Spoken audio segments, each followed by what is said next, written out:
personal libel ng anak ni dating Environment Secretary Lito Atienza na si Ali, si Manila Mayor Alfredo Lim. Hindi matapos siyang akusahan ni Lim na gumagamit ng droga sa gitna ng isang debate kahapon. Nagpapatrol, Maan Makapagal. Ito ang mainit na eksena kahapon sa 2 oras na harapan ng magkatunggaling kandidatong sina Manila Mayor Alfredo Lim at dating Environment Secretary Lito Atienza. Nauwi ang lahat sa personalan nang tanungin sila sa issue ng illegal na droga. I don't see the mayor now effective in this manner. His own son was caught red-handed in a bypass operation pushing drugs. Mali na naman na nahuli daw na nagbebenta ng drugs. No, he was using drugs. As a matter of fact, the case was dismissed. Minsan, hindi ko tinulungan yung aking anak. Hanggang mapagbalingan si Ali Atienza na nakaupo noon sa harap ng stage. Meron din siyang anak na na-use ng drugs. The next question. Wala akong anak na umamoy, humawak, tumingin sa droga.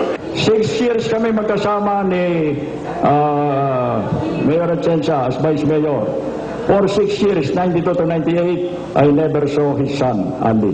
Yun ang sinasabi ni Vice Mayor Lacuna na he was confined at the Makati Medical Center. Thank you. Ayon kay Ali, nasaktan siya sa akusasyon ni Lim. Mayor Lim, hindi mo po ako anak. Pinaghirapan ko yung maging athlete, maging people look up to me, not just in the local level. Sa international level, nandun yung pangalan ko sa Korea, sa museum doon, as one of the champions of Taekwondo. Mayor Lim, ang kalaban niya, tatay ko, hindi ako. Pero para bang ako pinag-iinitan palagi. Ayaw palampasin ni Ali ang kahihiyan, kaya dadalhin sa korte ang pagtutuos nila ni Lim. Sa kanyang affidavit, iginiit niyang malisyoso at nakakainsulto ang tawaging drug addict.